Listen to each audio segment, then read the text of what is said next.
Viewers, আজকে আমি আপনাদেরকে দেখাবো ক্যালকুলেটরে এম প্লাস যে চিহ্নটা রয়েছে তার কাজ। তো দেখতে পাচ্ছেন, যদি এরকম ধরেন যে হিসাব রয়েছে যে 500 টাকা 95 পিস, 200 টাকা এত পিস, 100 টাকা এত পিস, তখন আপনারা খুব সহজে এম প্লাসকে ব্যবহার করে ক্যালকুলেটরে কেমন করে হিসাবটা করবেন। তো হিসাব করার জন্য প্রথমে আমাদের পড়ে যাবে একটা ক্যালকুলেটরের প্রয়োজন।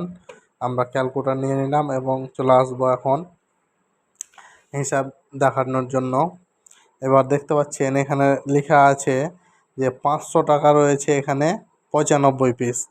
তো একটা কাজ করতে হবে এখানে, যে 95 পিস, তখন 500 গুণিত 95 এম প্লাস দিয়ে দিতে হবে।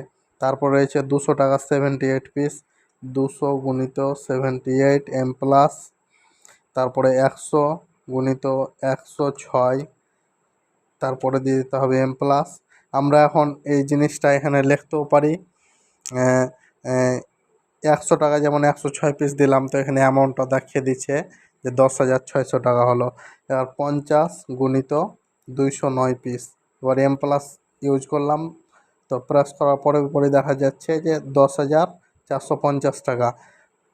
এবার 20 গুণিত হচ্ছে 67 এম প্লাস 1,340 টাকা। 10 টাকা গুণিত 53 ইজকাল টু 530 টাকা। এবার এম প্লাস দিয়ে এখন হিসাবটা অলরেডি হয়ে গেল। এখন আমরা এমআরসি টিপে দেব, তাহলে হিসাবটা কত হলো টোটাল চলে আসবে। দেখতে পাচ্ছেন 86,020 টাকা। তো এম প্লাসের এটাই হলো ইউজ। আপনারা যারা জানতেন না এতদিন, দেখে নিলেন এম প্লাস ব্যবহার করে আমরা এরকমভাবে হিসাব করতে পারি। এবার যদি আপনারা অন্য ভিডিও দেখতে চান এম মাইনাস বা আরও অন্যান্যগুলা, আপনারা কমেন্টে বলবেন কোনটা দেখতে চান, আমি অবশ্যই আপনাদেরকে দেখিয়ে দেবো।